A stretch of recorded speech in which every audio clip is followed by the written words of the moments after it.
Imagine sitting face to face with the devil himself, not as a figure of mythology, but as a cunning representation of every fear and doubt that holds you back. In Outwitting the Devil, Napoleon Hill shares an extraordinary encounter that reveals not only the obstacles that keep us from living fully, but also the precise steps to overcome them. Today, we're going deeper into Hill's teachings. I'll guide you through the interview that exposes the tools used to keep you drifting, and more importantly, how to break free and live a life defined by purpose. Early in the interview, the devil confesses his greatest victory. I enter the minds of people through thoughts they believe to be their own. The most effective of these thoughts are fear, superstition, greed, lust, and anger.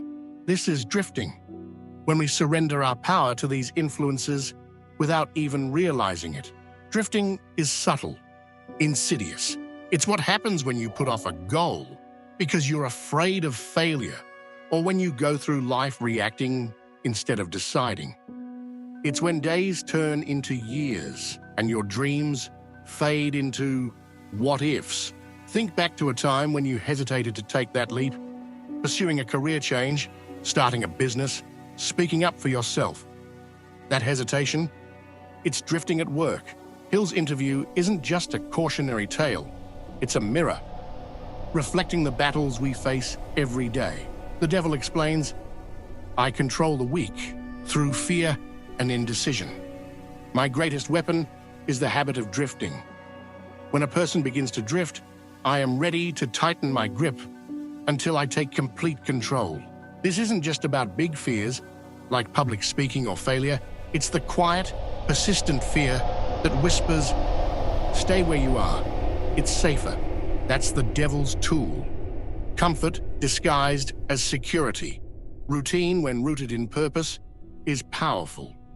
But when it becomes mindless repetition, it turns into a trap.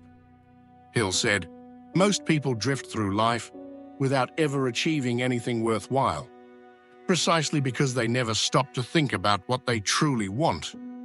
So, how do we break these chains? Hill suggests that the answer lies in a simple yet profound concept: definiteness of purpose.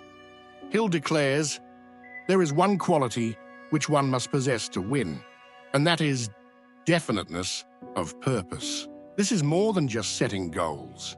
It's a way of aligning your entire being toward a meaningful pursuit that outshines the pull of fear and comfort.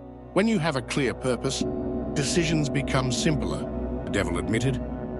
I cannot control the mind of a person who knows what they want and is determined to get it. That's the key.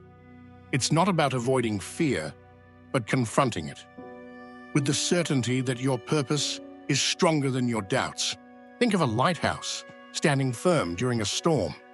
The waves crash against it, but it remains unyielding, built to guide ships through the darkness. Your purpose, that's the lighthouse. And the storm is every fear and distraction trying to pull you off course. Finding your purpose doesn't mean figuring out your entire life overnight.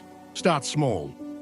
Take 15 minutes today, sit quietly, and ask yourself, what lights me up? What do I want more than anything else?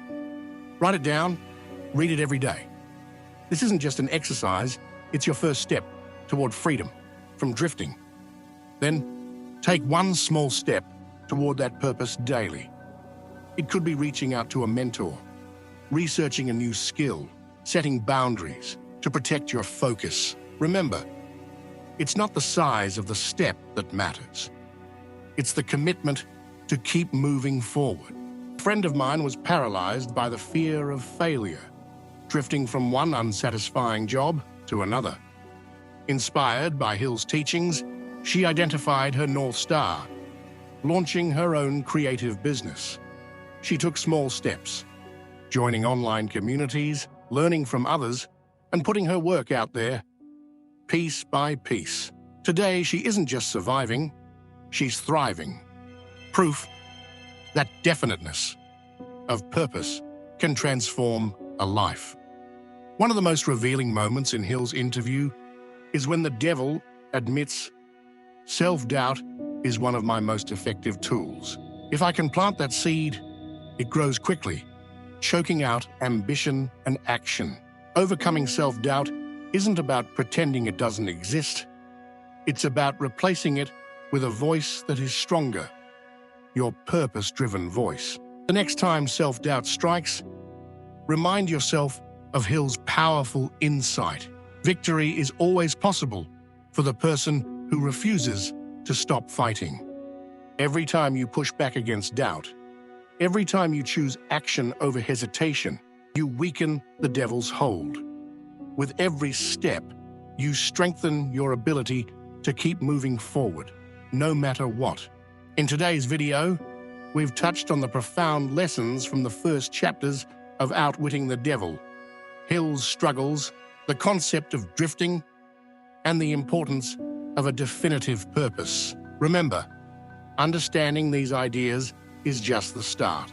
Applying them is what will set you apart. If you found this video enlightening, please give it a thumbs up. Share your insights in the comments below. And don't forget to subscribe for the next chapter, where we'll uncover the devil's most cunning strategies and how to turn them to your advantage.